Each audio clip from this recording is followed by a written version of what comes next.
মন্ত্রীবর মহারাজ আসেনে কুশলে মোর রাজ্যর প্রজাগণ কিংবা মোর শাসন ব্যবস্থা কৰিছে নেকি কোনোবাই বিদ্ৰোহ আচৰণ এয়া মোৰ সঠিক সংবাদ।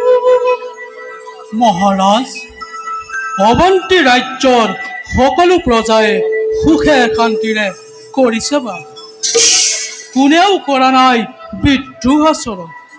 তাৰ বাবে আপুনি কোনো চিন্তা নকৰিব মহাৰাজ।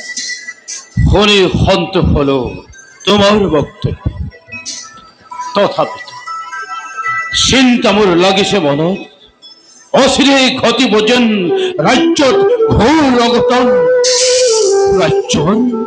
ৰাজ্যৰ গৌৰৱ যেন হেৰাই যাব কালহৰ অনন্ত সোঁতত।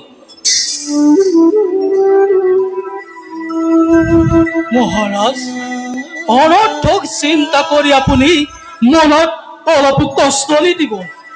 আপোনাৰ সহায়ৰ বাবে আছো মই, আছে দুই পৰাক্ৰমী সেনাপতি উগ্ৰসেন আৰু প্ৰমত্তসেন। তেনেস্থলত আপোনাৰ একো নেদেখো চিন্তাৰ কাৰণ। তাতেই তো চিন্তাৰ কাৰণ মন্ত্ৰীবর। মহারাজ আজি কিছুদিনৰ পৰা সেনাপতি উগ্ৰসেনক ৰাজ্যৰ প্ৰতি উদাসীন হোৱাটো মোৰ দৃষ্টিগোচৰ হৈছে। যে উগ্ৰসেনৰ শক্তিৰ বলত আজি মই অৱন্তী ৰজা হিচাপে গৌৰৱান্বিত। সেই উগ্ৰসেনেই যদি ৰাজ্যৰ প্ৰতি অৱহেলা হয় ৰাজভাগত গোষ্ঠীৰে চলিব কেনেকৈ?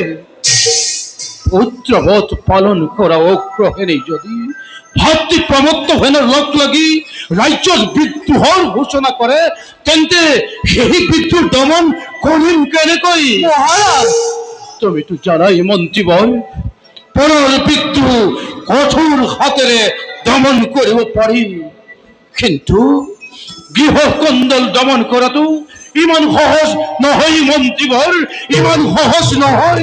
মহারাজ সেই চিন্তা আপুনি সমূলি নানিব মনত। উগ্ৰসেনে এই ভুল নকৰে কদাপি। ভগৱানে আমাক নিশ্চয় কৰিব সহায়। তোমাৰ বাক্যই যেন সত্য হয়।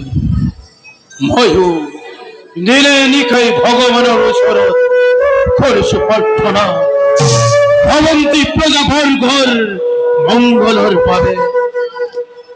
মন্ত্ৰীবর মহারাজ আজিলৈ সভা ইমানতেই বন্ধ করা হয়।